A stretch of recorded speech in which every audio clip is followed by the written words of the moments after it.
when does Wendy come into the picture? 4 radio stations later, because I quit Z93 Jams, go to Hot 98.9, which is also in Charleston. I get fired from there, but then I go do radio an hour and a half in Columbia, South Carolina, which is the capital of South Carolina. So you're commuting an hour and a half backwards and forwards That's every right, day. which I didn't mind because my wife was going to the University of South Carolina, so that gave me a reason to... I can't wait to talk about your wife.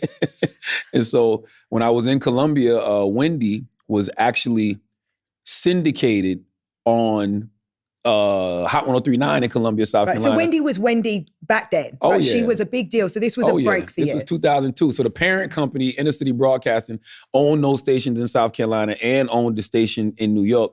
So Wendy actually came down to Columbia for just like a visit, to visit the market. And I'm a hustler. Like, Wendy's gonna be in town. You approached her? I got my mixtapes. I got my parody songs. I got everything. Oh, she's in the studio where I broadcast. No, you're making a move. You're making a move. I walked in the door. 100%. Walked in the door, went in the studio. She was in there doing her show. Hello, my name is Charlemagne. Hey, I got these mixtapes. I got these parody songs. I would like for you to listen to these. You know what she told me?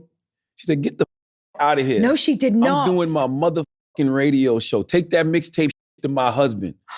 You know what I did, Emma? Did you die? No, I said, well, where's your husband? So this says a lot about who you are. Because I think actually I would have been so mad that either I would have clapped back or I would have been like, well, I'm not going to give her my tape anyway. Like that, you were focused. She gave me an order. So you went, you found the husband and you gave the tape. She gave me 2 orders. Get the out and give that mixtape to my husband. Lord. So I went to go find her husband in the building. He was sitting in the conference room. I gave him the mixtapes.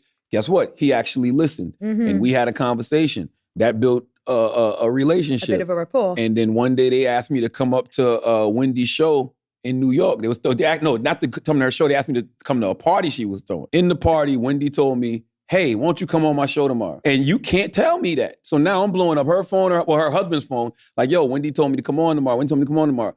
So he was like, all right. So they gave me the time to come. I went on air with her for 25 minutes. And literally that night, they were offering me a position as her co-host. And they told me, they said, we can't pay you though. What? But we can give you a place to stay.